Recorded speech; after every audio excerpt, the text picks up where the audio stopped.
O programa a seguir pode conter descrições de extrema violência e não é recomendado para pessoas sensíveis.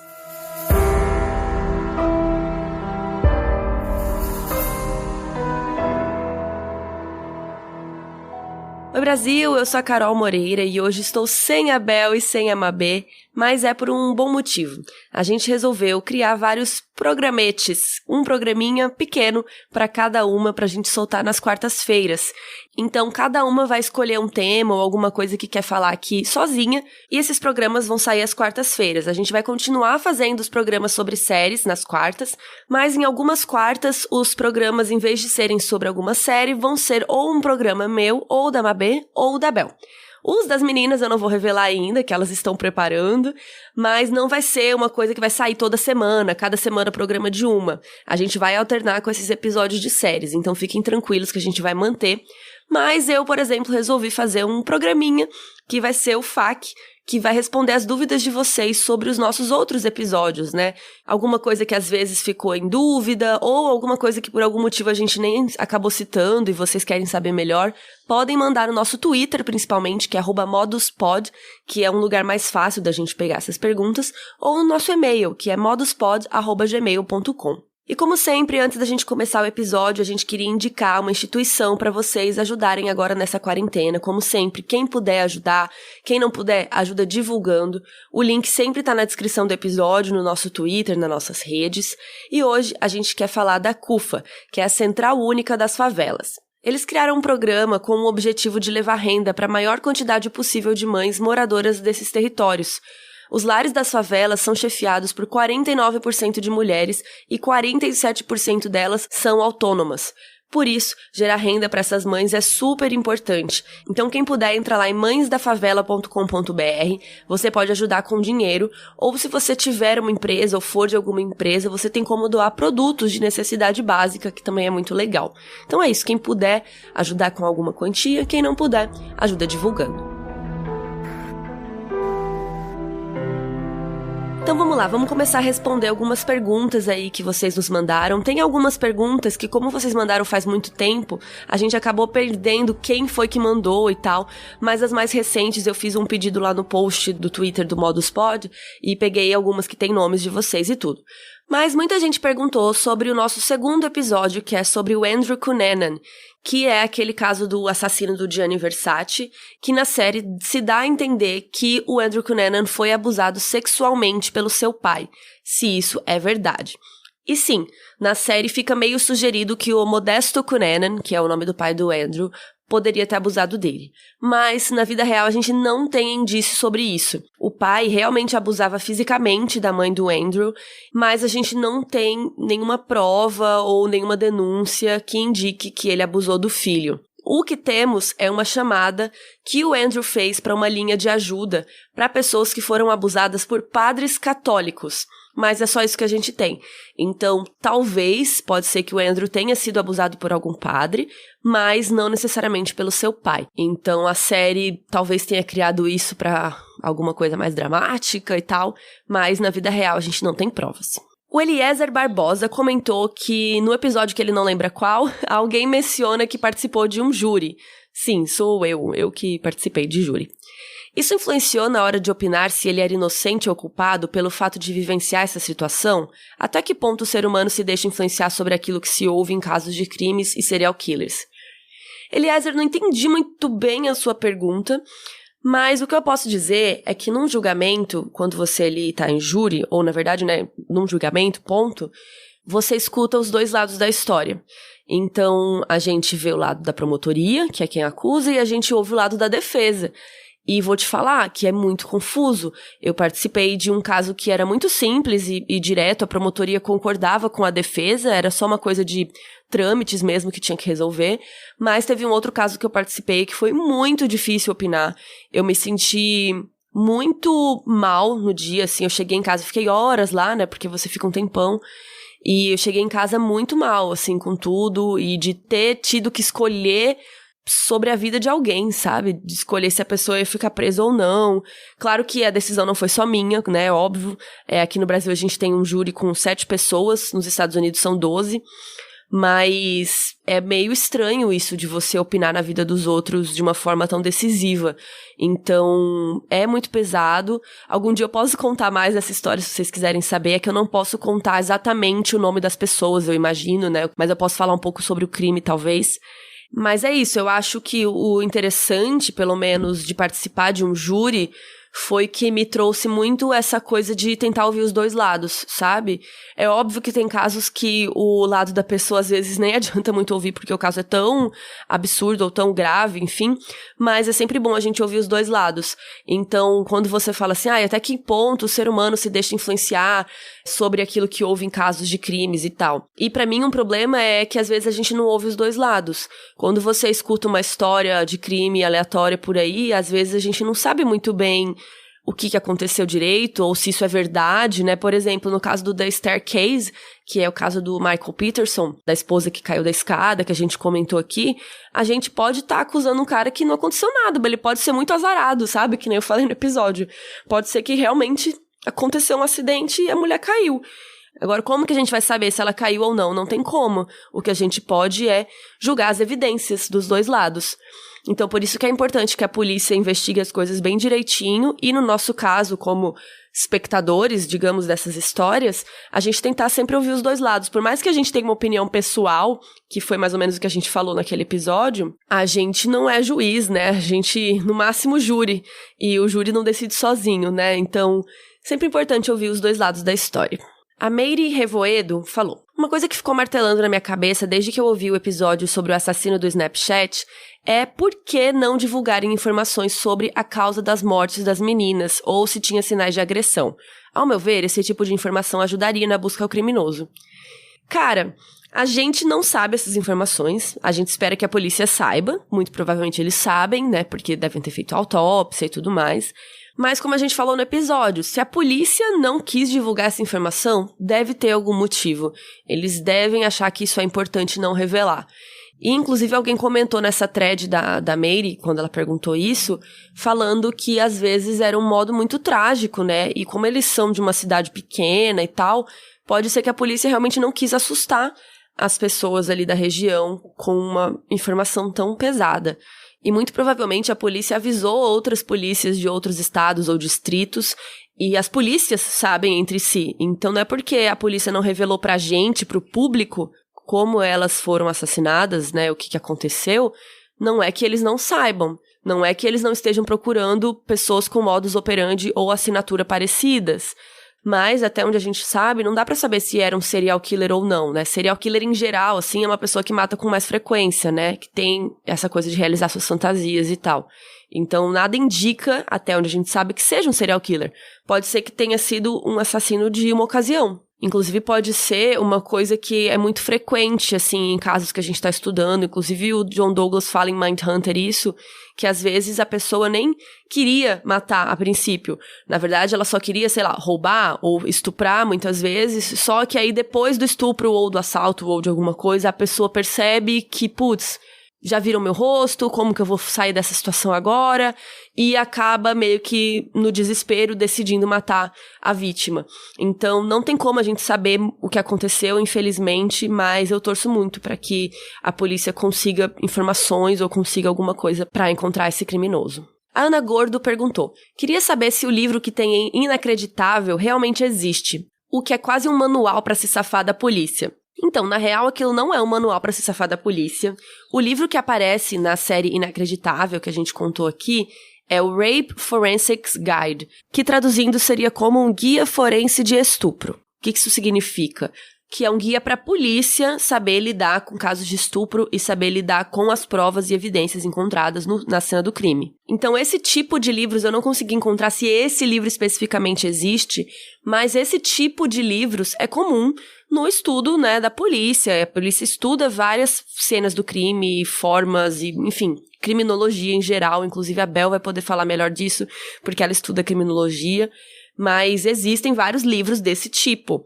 O que é um problema é que esse livro tem que ser de acesso da polícia, e ele não pode parar na dark web para pessoas comuns lerem esse tipo de livro, porque sim, essas informações podem acabar ajudando um criminoso em potencial a ter ideias de como se safar, de como esconder melhor, ou de, tipo, como não deixar DNA na cena do crime, esse tipo de coisa.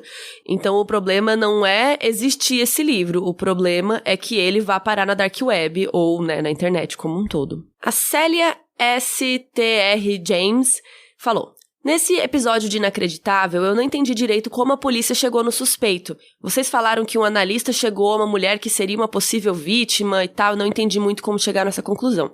Então, a gente acabou não falando tudo isso porque o objetivo dos nossos episódios de quarta, em geral, é não ficar necessariamente contando toda a história, porque você pode ver a história, né, pela série.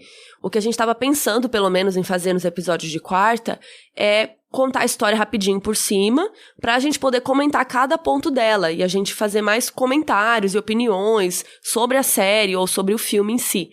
E que todas as outras informações você veja na série ou no filme, né?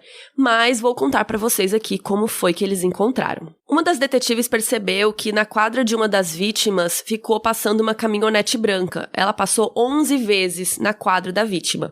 As detetives também conseguiram DNA no rosto de uma das vítimas, mas era muito pouco, então só dava pra fazer um certo tipo de teste, que identifica uma família. Não dá pra identificar qual é a pessoa daquela família, porque um teste de DNA mais complexo e tal precisaria de mais material, e que elas não tinham. Uma outra coisa interessante é que uma das vítimas descreveu uma marca de nascença na perna do estuprador. E aí começaram a ligar pra polícia em vários outros lugares pra ver se tinha um caso de estupro com o mesmo modus operandi. E aí acabaram juntando as investigações, né, de vários dos crimes, e aí foi descoberto que 3 semanas antes de um ataque específico, uma vizinha de onde aconteceu o ataque reportou pra polícia uma caminhonete branca saindo da casa dela.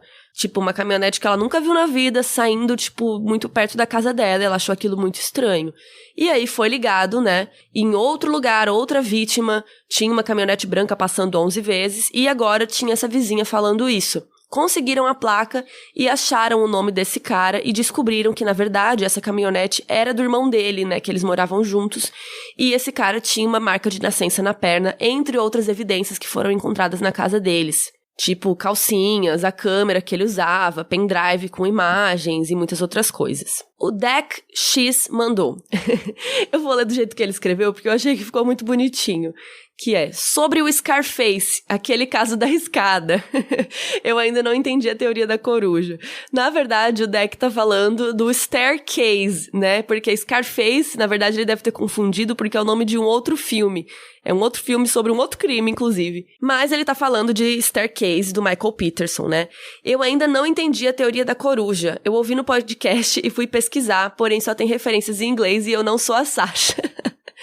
Eu amei a sua pergunta, e ele quer saber mais detalhes de como uma coruja pode ter matado uma mulher. Então vamos lá, vou tentar dar uma resumida aqui na teoria da coruja, que inclusive eu acho bem interessante, porque eu não acho que a promotoria tinha um caso muito forte contra o Michael Peterson. Pra mim, não foi provado que ele matou a Kathleen. Então, por isso, eu gosto de tentar alguma outra teoria. E essa teoria que a gente fica sabendo depois é a teoria da coruja. Essa teoria foi criada por um advogado chamado T. Lawrence Pollard, e ele acreditava que os ferimentos na cabeça da Kathleen pareciam muito ferimentos causados por uma ave, ou, no caso, uma coruja. Eles têm um formato de tridente, assim, que pode muito parecer o formato de um pezinho, né, uma patinha da coruja. As lacerações encontradas na cabeça dela não eram condizentes com os instrumentos ou com a arma que a promotoria quis acusar o Michael Peterson de ter causado, mas elas parecem muito com ferimentos causados por uma coruja. Existe uma espécie de coruja que existe na região onde eles moravam, e essa espécie de coruja é conhecida por atacar pessoas sem motivo algum. E ainda por cima, a Kathleen tinha alguns ferimentos nas mãos, pequenos ferimentos, e nas mãos dela também foram encontrados pequenos pelinhos, ou o que, né, nessa teoria a gente considera que são penas, na verdade, porque esse tipo de coruja tem uns, tipo essas mini peninhas no pé dela, assim, né, na pata. Então, poderia ser que a Kathleen ficou presa com a coruja, né? A coruja atacou a cabeça dela e ela tentando se salvar, tentando tirar a coruja, acabou machucando suas mãos, e inclusive ficando com as mãos cheias dessas mini peninhas. Assiste o vídeo, mesmo que você não falando inglês, assiste o vídeo pra você ver as imagens da coruja. Chama The Owl Theory, que é O-W-L. Theory é T-H-E-O-R-Y. É um vídeo da própria Netflix, e lá, mesmo não entendendo inglês, você consegue ver as imagens dessa coruja, que inclusive é muito bonitinha, mas ela tem essas peninhas, mini pelinhos, assim, peninhas nos pés. Então, é mais ou menos por isso a teoria da coruja, e principalmente porque os ferimentos não condizem muito com o que a promotoria quis falar que o Michael Peterson fez. Aliás, nunca foi encontrada a arma do crime, que eles, né, falavam que era aquele negócio lá, o poke blower lá, aquele treco de futucar lareira, né, fogo. Só que é aquela história muito esquisita, né? Enfim, vocês têm que ouvir o episódio. Quem não ouviu ou pulou esse episódio, ouve lá, que eu acho essa história aí do Michael Peterson muito estranha. V. Delfino perguntou: quais os tipos de serial killer que existem? Porque o Ted Bundy é diferente do Mason, que é diferente do Luca Magnotta. Então, primeiro, a gente fala aqui não só de serial killers. Serial killer é um tipo de assassino que mata para satisfazer suas fantasias, e geralmente o serial killer mata regularmente. Por isso que chama serial killer, né? Um assassino em série. Então ele vai matando várias vezes. Por exemplo, quando a gente fala de uma série de TV, a gente tem vários episódios, não é só um. Então por isso que tem esse nome, serial killer. São pessoas que vão matando com uma diferença de tempo. Se vocês quiserem, a gente pode fazer um episódio explicando só os tipos de coisa. Eu vou tentar resumir aqui bem rapidinho em um tweet, mais ou menos. Então, por exemplo, o Ted Bundy é um serial killer. O BTK é um serial killer. O BTK, inclusive, é um serial killer um pouco diferente, porque ele conseguia parar por muito tempo, né? Muitos anos. O Luca Magnotta, que a gente saiba, ele matou uma pessoa. Então, a gente não pode considerar ele um serial killer. A gente pode considerar ele um assassino. Já o Manson é um outro caso diferente, porque o Manson mesmo, ele nunca matou ninguém. Ele é um caso muito específico porque ele acabou convencendo, né, pessoas a matarem e tal, mas mesmo assim, os assassinos que realmente cometeram o crime daquele caso do Charles Manson, eles também não são serial killers, porque eles não matavam para satisfazer suas fantasias em determinada diferença de tempo e com determinada frequência. Então foram casos um pouco mais específicos, mas essa classificação é diferente. A gente não tem como classificar o Manson como um serial killer. Ele é um mandante de assassinato, digamos, entre outras coisas aí. Se a gente for fazer uma classificação mais assim, dentro da lei, digamos. O Gianni Versace, a gente pode considerar um serial killer, mas a gente até fala naquele episódio que ele também tem uma característica de assassino em massa, que inclusive é a pergunta aqui, ó, da Lazuli Diot. Jimmy Livros, é o nome que a pessoa tá usando no Twitter, que pergunta: queria saber se no podcast vocês vão falar sobre assassinos em massa também, como o de Columbine. Assassino em massa tem mais uma característica de massacre ou de chacina, que esse tipo de assassino pode matar várias pessoas, só que é num curto período de tempo ou todas de uma vez, um grande número de pessoas. Pode ser cometido e geralmente tem alguma coisa estressora que desencadeia essa raiva momentânea e a pessoa sai matando durante um caminho e chegar num lugar que tem alguma coisa a ver com a raiva dela, ou às vezes chegar direto no lugar. Por exemplo, a gente tem o caso de Columbine, como a pessoa aqui da pergunta falou, que são o caso de 2 alunos que foram na escola e mataram vários outros alunos, professor, feriram muita gente. Eles mataram muitas pessoas, mas não era pra satisfazer nenhuma fantasia e não era no intervalo de tempo. Então esse tipo de assassinato a gente fala que é um assassino em massa. E sim, a gente vai falar de todos os tipos de crimes aqui no podcast. A gente tem esse objetivo, sim. Então, por exemplo, o Gianni Versace acaba se classificando numa coisa aí meio termo, né? Porque, apesar dele ter matado várias pessoas ao longo do tempo, tem uma certa característica dele estar desencadeado por alguma coisa e queria chegar num lugar, que era no Gianni Versace. Inclusive, a gente discute isso lá no episódio. O Jeffrey Dahmer, por exemplo, que falamos aqui, um serial killer que tinha também características canibais. O assassino do Snapchat, a gente não tem como saber, né, como eu comentei aqui mais cedo. No caso de Inacreditável, a gente tem um estuprador serial, que em vez de matar em série, ele estuprava em série. Então também tem características de satisfazer suas fantasias e tal, mas no fim do estupro ele não matava as vítimas. Então, existem essas diferenças entre tipos de assassinatos e crimes e tal, e a gente tem o objetivo de falar sobre todos eles aqui, sim. E agora uma outra pergunta que, infelizmente, a gente também não tem a fonte, né, quem foi que perguntou, então peço perdão, mas perguntaram pra gente o que virou da família do BTK, como eles reagiram, né, à notícia dele ser um serial killer e tudo mais. A filha dele, Kerri Rawson, ela deu várias entrevistas falando sobre isso, e ela disse que ela tinha visto várias coisas nas notícias sobre esse assassino, como todo mundo estava vendo. E aí um belo dia o policial chegou na casa dela e falou: "Você sabe quem é o BTK?" Aí ela: "Sim, eu vi nas notícias, né, o cara tal, tal, tal." Aí ele: "Então, o seu pai foi preso por ser o BTK." Que péssimo, sério, que péssimo esse policial. Não é assim que se conta uma coisa pra filha de um assassino. Inclusive, pensa no trauma dessa menina, né? E aí o cara falou isso e ficou fazendo 1000 perguntas pra ela nesse mesmo momento. Perguntando sobre datas, sobre coisas. Tipo, seu pai isso, seu pai aquilo. E ela tipo, calma, não, meu pai não. Então imagina o desespero dessa mulher, né? Que ela já era mais velha. E ela disse que a primeira coisa que ela pensou quando o cara falou isso pra ela foi na vizinha delas que tinha sido morta e que ela gelou o estômago.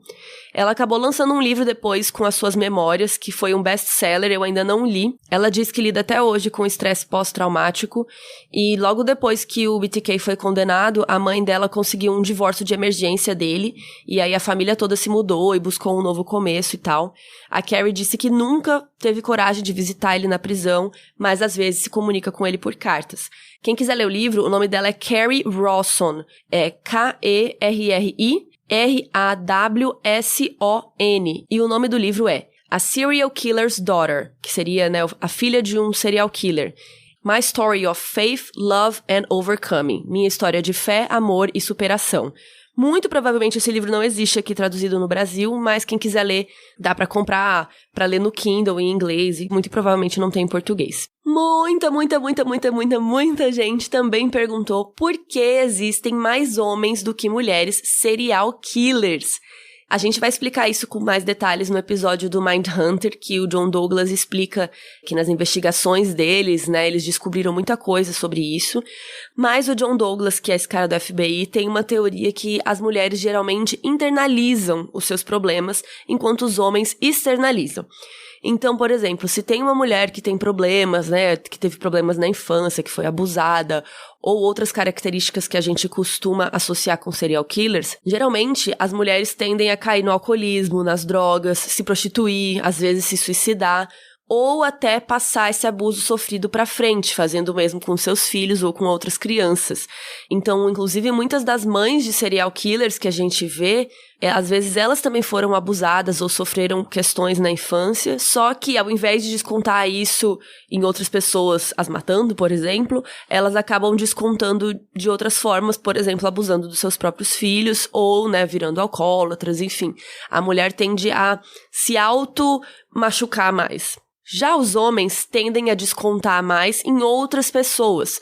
Então o John Douglas, né, que acredita nisso, mas é um fato.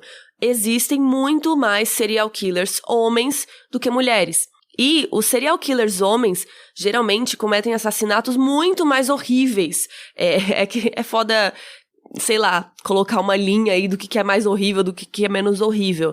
Mas, geralmente, os assassinos homens, eles cortam pedaços da vítima, eles estupram, eles fazem atos um pouco mais pesados, digamos, muito mais voltado para suas fantasias pessoais. Por isso que eles fazem essas coisas que a gente considera mais horrível, mas na verdade não tem, né? Não tem uma classificação do que é mais ou menos horrível. E geralmente o homem serial killer, ele também é uma pessoa um pouco mais caçadora, né? Ele ataca pessoas estranhas. Ele fica procurando a vítima perfeita pra ele e tal. As mulheres tendem mais a matar com arma ou veneno. E as mulheres geralmente quando matam assim, elas fazem muito mais para resolver um problema, entre aspas, do que para saciar uma fantasia, que é o caso dos homens. Por exemplo, acontece muito aquela história da viúva negra, né? A mulher que mata o marido para ficar com o dinheiro, não sei o quê. E aí, para ficar com o dinheiro, ela vai e mata o cara. Não necessariamente ela está realizando uma fantasia pessoal dela, sabe? Inclusive, tem uma pesquisa de 2015 da Marissa Harrison sobre mulheres serial killers.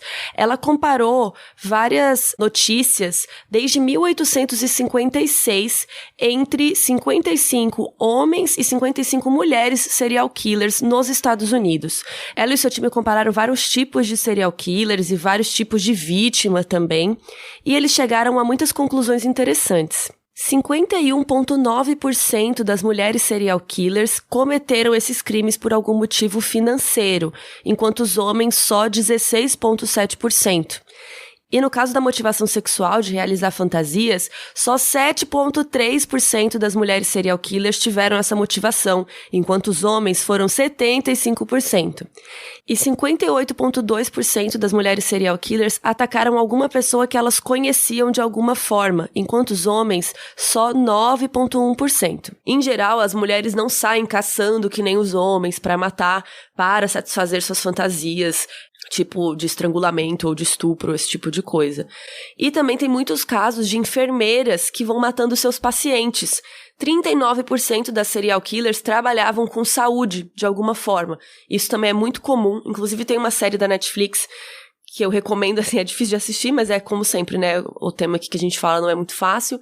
Mas é uma série que se chama Nurses Who Kill, que é enfermeiras que matam. Que é bem interessante isso, que elas vão matando porque elas sentem esse poder sobre suas vítimas. Então, assim, as diferenças são mais ou menos essas. Claro que tem muitos estudos, tem muitas coisas que a gente pode falar sobre esse assunto ainda de serial killers homens e mulheres, mas a gente vai falar um pouquinho melhor no episódio do Mindhunter, porque o John Douglas vai descobrindo características bem interessantes dos serial killers ou dos assassinos também, né?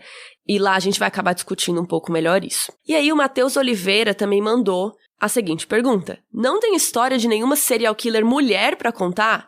Então, sim, existem. Como eu tô falando aqui, é mais raro, mas existem várias histórias de serial killers, sim. Inclusive, tem serial killers que são mais nesse estilo de, conhecer sua vítima, ou matar por dinheiro, ou ser da saúde e tal. Mas também existem serial killers mais parecidas com esses casos de homens que a gente conta por aqui. Sim, existem, e a gente vai chegar nessas histórias, sim. Não necessariamente só de um tipo ou de outro. O objetivo do Modus Operandi não é falar só de serial killer. A gente quer falar de vários tipos de crimes, em geral. Nem precisa ser só assassinato. A gente começou mais com assassinato porque são os crimes que geralmente causam mais curiosidade na gente, mas também tem outros tipos de crimes muito interessantes, se é que a gente pode classificar assim, mas que a gente gostaria de abordar aqui mais pra frente. Então é isso, esse foi o nosso primeiro FAQ, que vai ser o meu programete, que eu vou vir aqui de vez em quando, a cada, sei lá quantos programas. A gente não tá colocando uma data específica, mas daqui vários programas, quando a gente tiver bastante perguntas de novo de vocês, eu volto pra responder. Espero que vocês tenham gostado. Entrem no nosso Twitter e no nosso Instagram, que é @moduspod, que lá a gente sempre avisa das coisas, das novidades, a gente faz thread no Twitter explicando, colocando foto dos criminosos e explicações e textos. E quem quiser mandar pergunta aqui pro FAQ, pode mandar no nosso e-mail, moduspod@gmail.com, coloca no título do seu e-mail FAQ, e aí, né, no corpo do e-mail você coloca a pergunta, que em breve eu volto pra responder mais. E aguardem que nessa sexta a gente tem um caso bem explicadinho pra vocês, e na semana que vem a gente volta com um episódio de série na quarta-feira, e aí muito em breve, não vou revelar datas ainda, a gente vem com programetes das meninas da Mabê e da Bel. É isso, um beijo, tchau. Modus Operandi é escrito e apresentado por Bel Rodrigues, Mabê Bonafé e eu mesma, Carol Moreira. Esse episódio foi editado por Eduardo Sushi, nossa música foi criada por Leandro Neco e Léo Braga. A nossa identidade visual foi criada por Banjo e quem cuida das nossas redes sociais é a Mabê.